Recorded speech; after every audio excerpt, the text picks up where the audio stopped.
എവിടെ പോകാനാ നീയൊക്കെ എവിടെ വരെ പോകും പെണ്ണ്? ഓന്തോടിയാ എവിടെ വരെ ഓടുമെന്നൊരു പഴഞ്ചൊല്ലില്ല. ഞാൻ മദ്രസയിൽ 6ാം ക്ലാസ് വരെ പോയ ഒരാളാണ്. പക്ഷെ മദ്രസയിൽ എന്നെ പഠിപ്പിച്ച കുറെ കാര്യങ്ങളുണ്ട്. അതൊക്കെ ഇപ്പൊ എനിക്ക് ആലോചിക്കുമ്പോൾ ദേഷ്യമൊക്കെ വരും. അപ്പോൾ അത് തിരിച്ചറിവുകളാണ്. ഓരോ സിറ്റുവേഷൻ, ഓരോ സ്റ്റേജിൽ നമ്മൾ ലോകം കാണുക എന്ന് പറയില്ല, നമ്മളിങ്ങനെ ഓരോന്ന് കാണുകയോ അറിയുകയോ ഓരോ ആൾക്കാരോട് സംസാരിക്കുമ്പോഴാണ് നമുക്ക് കൂടുതൽ കാര്യങ്ങൾ മനസ്സിലാവുക. പഴയ ബിഗ് ബോസ് താരം റസ്മി എന്തോന്നറിയില്ല, ഇതൊക്കെ ഇവിടെ കേൾക്കുമ്പോൾ എന്തെങ്കിലുമൊക്കെ ഒന്ന് പറയണം എന്ന് നമുക്ക് തോന്നുകയാണ്. കാരണം തെറ്റിദ്ധാരണകൾ തിരുത്തി കൊടുക്കാൻ നമുക്കൊണ്ട് പറ്റുമെങ്കിൽ അത് നല്ല കാര്യമാണെന്ന് വിശ്വസിക്കുന്ന ആളാണ് ഞാൻ. ഈ പറയുന്ന റസ്മി 6ാം ക്ലാസ് വരെ മദ്രസ പഠിച്ചിട്ടുണ്ട്. ഞാനും 6ാം ക്ലാസ് വരെ മദ്രസ പഠിച്ചിട്ടുണ്ട്.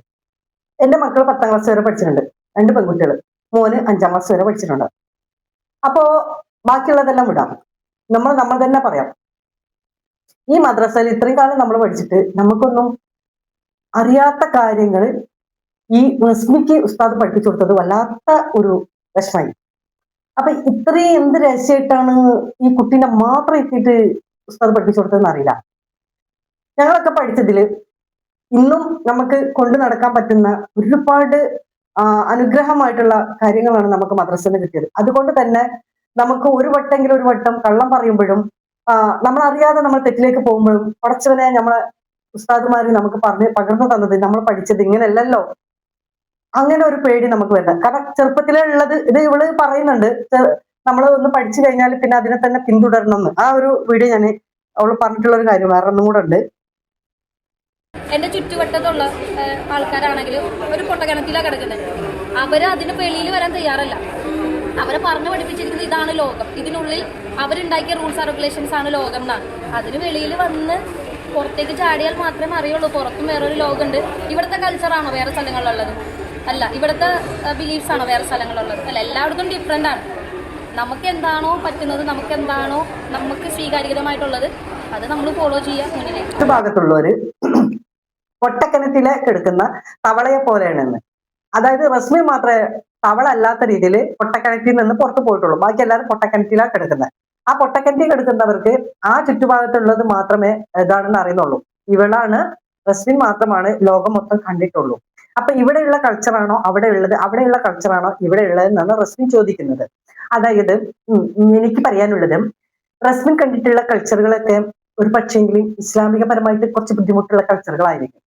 അപ്പൊ അതാകുമ്പോ എളുപ്പം സുഖമായിട്ടുള്ള കാര്യമാണ്. എന്താണെന്ന് വെച്ചാല് നിസ്കരിക്കണ്ട, 5 നേരം ഒന്നും എടുത്ത് നിസ്കരിക്കാൻ പറഞ്ഞാൽ കുറച്ച് പണിയുള്ള കാര്യമാണ്. സത്യസന്ധത, പിന്നെന്താണ് അദബ്, അച്ചടക്കം, മറ്റുള്ളവരെ ബഹുമാനിക്കൽ, അതുപോലെ കള്ളം പറയാതെ സത്യം പറയണം. അതുപോലെ തന്നെ കുറച്ച് ദീനിപരമായിട്ട് നടക്കുമ്പോൾ കുറച്ച് നമുക്ക് പ്രയാസമാണ് നമ്മളെ വസ്ത്രധാരണ. അപ്പൊ അതൊക്കെ എന്ന് പറയുമ്പോൾ ഇതൊക്കെ എന്ന് പറയുന്നത് കൂളായിട്ട് നമുക്ക് നമ്മളുടെ 4 മുടിയാണ് 2 മുടിയാണെങ്കിൽ ചുവപ്പിച്ച് നമുക്ക് ഇങ്ങനെ ഇടുമ്പോൾ അതിൻ്റെ ഒരു സുഖം വേറിയാണ്. തട്ടം വരുമ്പോൾ ഭാരം ഉണ്ടാവും. അപ്പം അതൊരു എന്തോ ഒരു ഇതുപോലെ എന്നാണ് ഇവർക്ക് തോന്നുന്നത്. പക്ഷെ നമുക്ക് അങ്ങനെ മൂടിയിട്ട് തട്ടയിട്ടിട്ട് നടക്കുന്ന എത്രയോ വലിയ ഉദ്യോഗസ്ഥരും അതുപോലെ തന്നെ എത്ര വലിയ സ്റ്റേജിൽ നിൽക്കുന്ന ആൾക്കാരും ഉണ്ട്, സ്ത്രീകളായിട്ടുള്ളവരുണ്ട്. അപ്പം അവർക്കൊന്നും ഒരു ബുദ്ധിമുട്ടും ഇതിൽ വന്നിട്ടില്ല. ഈ മദ്രസ പഠിച്ചതുകൊണ്ട് ആരും താഴ്ന്നു പോയിട്ടില്ല. മദ്രസ പഠിക്കുന്നത് കൊണ്ട് എല്ലാവരും ഉയർന്നു പോയിട്ടേ ഉള്ളൂ. ഒരു അദബും അച്ചടക്കത്തോടും ആ മദ്രസ വിദ്യാഭ്യാസം നമ്മൾ പൂർത്തിയാക്കി നമ്മൾ ആ രീതിക്കനുസരിച്ച് നമ്മൾ ജീവിക്കുകയാണെങ്കിൽ നമുക്കൊരു കുഴപ്പമുണ്ടാവില്ല. ഇങ്ങനത്തെ വാക്കുകളും നമുക്ക് വരാൻ സാധ്യതയില്ല. പകരം ഇത് 10 രൂപ 50 രൂപ 100 രൂപ അല്ലെങ്കിൽ ലക്ഷങ്ങളോ ബാക്കിൽ കൊടുത്തിട്ട് നീ ഇത് പറഞ്ഞാൽ ഒത്തിരി ആൾക്കാർ ഇത് കേൾക്കാനുണ്ടാവും. നിനക്ക് സപ്പോർട്ടായിട്ട് കുറെ ചെറുപ്പക്കാർ പെൺകുട്ടികളെയും കിട്ടും. അവരൊക്കെ ഇതുപോലെ മദ്രസന്റെ കാര്യങ്ങൾ ശ്രദ്ധിക്കാതെയും അത്ര ബുദ്ധിമുട്ടാണെന്നുള്ളതും മറ്റുള്ളവർക്ക് മനസ്സിലാകും. നിന്റെ ഫാൻസ് ഉണ്ടാവുമല്ലോ ഇഷ്ടം പോലെ. അപ്പൊ അവരൊക്കെ അങ്ങോട്ട് ഇസ്ലാമിൽ നിന്ന് തെറിച്ച് ഇങ്ങോട്ട് വരും. അതാണ് നമ്മളെ ഉദ്ദേശം. അതുകൊണ്ട് നീ ഇത്രയും ക്യാഷ് എടുത്തിട്ട് നീ ഇങ്ങനെയുള്ള വാക്കുകൾ പറയണം എന്ന് പറഞ്ഞിട്ടുണ്ടെങ്കിൽ ചിലപ്പോൾ ക്യാഷിന് വേണ്ടിയിട്ട് അങ്ങനെ മാറാം. ഞാൻ ഒരു വ്യക്തിനെ ഞാൻ പറയുന്നില്ല, അങ്ങനെ മാറിയിട്ട് പറയുന്നവരും ഉണ്ടാവാം. അപ്പൊ ഇന്ന് ഏറ്റവും ടോപ്പായിട്ട്, അതായത് നമുക്ക് റീച്ച് കിട്ടാതിരിക്കുമ്പോൾ റീച്ച് കിട്ടാൻ വേണ്ടിയിട്ട് ഏറ്റവും ടോപ്പായിട്ട് റീച്ച് കിട്ടണമെങ്കിൽ നമ്മൾ എവിടേക്ക് പോകണം? ഇസ്ലാമിനെ തോണ്ടണം, ഇസ്ലാമിനെ എന്താക്കണം, പരിഹസിക്കണം, ഇസ്ലാമിനെ എത്രത്തോളം നമ്മൾ അതിനെ താഴ്ത്തി ഇകഴ്ത്തി നമ്മൾ വേറെ രീതിയിൽ കൂടെ നമ്മൾ പറയുന്നുണ്ടോ അത്രയും നമ്മളെ കയറി പിടിക്കാനും തോണ്ടാനും ആൾക്കാർ വരും. അപ്പൊ അങ്ങ് നമ്മള് വൈറലാവും. വൈറലാവും. അപ്പൊ അതാണ് ഈ പുള്ളിക്കാരത്തിന്റെ ഉദ്ദേശം. പല പെൺകുട്ടികൾക്കും വല്ലാത്ത ധൈര്യമാണ്. പടച്ചവനെ, ചാനലുകാരുടെ മുമ്പില്, പരസ്യമായ യൂട്യൂബുകാരന്മാരുടെ മുമ്പില് അള്ളാഹുവിന്റെ ദീനിനെയും ഇസ്ലാമിന്റെ നിയമങ്ങളെയും പുച്ഛിച്ചു പറയുന്ന യുവത്വേ, വീട്ടിൽ ചെന്നിട്ട് ഈ ആയത്തിന്റെ അർത്ഥമൊന്ന് നീ വായിച്ചു നോക്കണം. വത്തഖൂ യൗമന തുർജഊന ഫീഹി ഇലല്ലാഹ്. നീയൊക്കെ എവിടെ വരെ പോകും പെണ്ണ്? ഓം തോടിയാ എവിടെ വരെ ഓടുമെന്നൊരു പഴഞ്ചൊല്ലില്ല. നീയൊക്കെ എവിടെ വരെ പോകാനാ? കാബുൽ അർവാഹു മലക്ക് അസ്റായീൽ നിന്റെ കണ്ണിന്റെ മുമ്പിൽ വരുമ്പോ എവിടെ ഓടും മോളെ? നിന്നെ പോലെ വിറപ്പിച്ച് നടന്നവടുമാരൊക്കെ എവിടെ പോയി? പറയടാ ചെറുപ്പക്കാരാ, നിന്റെ കുടുംബത്തിൽ തന്നെ എത്ര രാജാക്കന്മാരുണ്ടായിരുന്നടാ? നാട് വിറപ്പിച്ച കൊലകൊമ്പന്മാര് അസ്റായിൽ വന്നപ്പോ എവിടെ പോയി?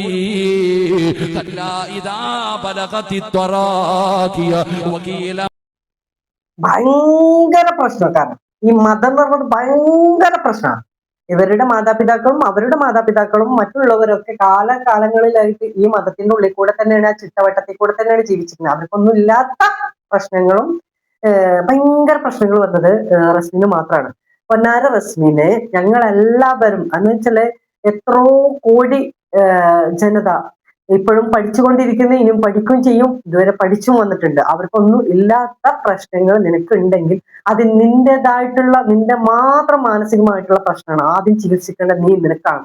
ആദ്യം നിന്റെ മനസ്സിന് നീ ചികിത്സിക്കുക, പിന്നെ ബാക്കിയുള്ള കാര്യങ്ങളൊക്കെ. അപ്പൊ ആർക്കും വേറൊരു പ്രശ്നങ്ങളോ ഇഷ്യൂ വരുന്നില്ല, നിനക്ക് മാത്രമേ ഉള്ളൂ. എന്താ കാരണം വെച്ചാല് നിന്റെ ഫ്രീഡം കട്ടാവുന്നുള്ളൊരു ബേജാറ് നിനക്ക് എന്താ പറയാ, ഇസ്ലാമിന്റെ ചിട്ടന്റെ ഉള്ളിൽ കൂടെ നിന്നിട്ട് ജീവിക്കുമ്പോൾ കുറച്ച് പ്രയാസങ്ങൾ ഉണ്ടാവും, സർവ്വസാധാരണമാണ്. കാരണം നിസ്കരിക്കുക, നോമ്പ് നോക്കുക, ഖുർആൻ ഓതുക, അതേപോലെ സത്യസന്ധത പാലിക്കുക, അതേപോലെ ഭർത്താക്കന്മാരെയും മറ്റുള്ളവരെ കാരണന്മാരെ ബഹുമാനിക്കുക, കുട്ടികളെ പോറ്റുക, പിന്നെ നമ്മളതായിട്ടുള്ള ഒരു ചുറ്റവട്ടത്തിൽ നിൽക്കുക, കുറച്ച് പ്രയാസം തന്നെയാണ്. ആ സംഭവം ശരിയാണ്. പക്ഷെ അതിന്റെ സുഖം ഉണ്ടല്ലോ വേറെ ഒന്നിലും കിട്ടൂല കേട്ടോ.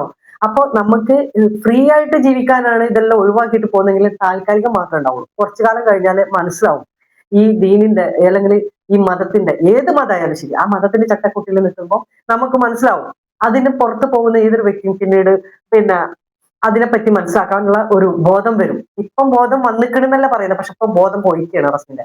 ഇനി ബോധം തിരിച്ചു വരുമ്പോഴായിരിക്കും അതിന്റെ മാധുര്യം മനസ്സിലാവുക ആ മതത്തിന്റെ. പക്ഷെ നീ നിനക്ക് ഇഷ്ടപ്പെട്ട ഏത് ലെവലിൽ എങ്ങനെ പോയിക്കോ, ഒരു മതം നിന്റെ പിന്നാലെ വന്നിട്ട് ഈ മതത്തിൽ കൂടണമെന്നോ ഈ മതത്തിൽ നിൽക്കണമെന്നോ ഒരു മതമോ ഒരു പുരോഹിതനോ വന്നിട്ട് നിന്റെ പിന്നാലെ വന്നിട്ട് ഒരു മൂല്യനോ വന്നിട്ട് പറയില്ല. പക്ഷേങ്കിൽ നീ നിന്റെ ഇഷ്ടത്തിന് പോവാം. നിന്റെ ബാക്കിൽ വരുന്ന, അല്ലെങ്കിൽ നിന്റെ ബാക്കിൽ നിന്നല്ല, ഇതുപോലെ വളർന്നു വരുന്ന യുവ തലമുറക്ക് നീ ഒരു സന്ദേശം ഇങ്ങനെ റോങ് ആയിട്ട് കൊടുക്കാൻ പാടില്ല. അത് ഒരിക്കലും നിനക്ക് നിന്റേതായിട്ടുള്ള ചോയ്സ് എടുക്കാനുള്ള അധികാരമുണ്ട്. നമ്മൾ ആരും നിർബന്ധിക്കുന്നില്ല, അത് പറ്റില്ല എന്നോ അതാക്കില്ല എന്നൊന്നും നമ്മൾ ആരും പറയുന്നില്ല. പക്ഷെ നീ എന്ത് ചെയ്യണം?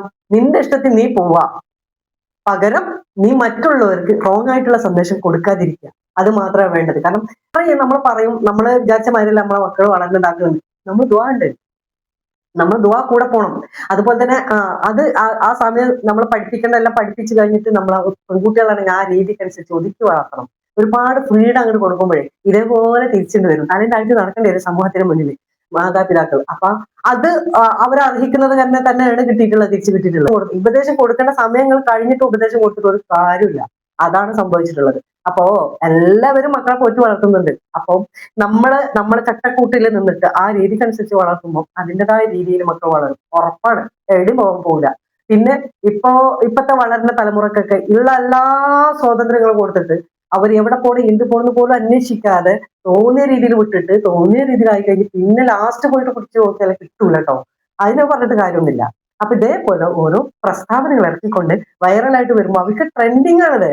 അവർ സംഭവം ബഹുലമായി എത്രയോ ആളുകളിൽ ഇങ്ങനെ തിളങ്ങി നിൽക്കുന്നു. എയറിലാണെങ്കിൽ എയറില് എങ്ങനെയെങ്കിലും അറിയട്ടെ എന്ന് വിചാരിച്ച് നടക്കുന്നു. അപ്പൊ ഇതിനെ വളർത്തിയതും അതിനെ പുറത്തു വിട്ടതും പോറ്റി വളർത്തിയതും ആരാണെന്നുള്ള അഡ്രസ്സ് നോക്കുമ്പോഴായിരിക്കും തല വിളിച്ച് നമ്മൾ നടക്കാം.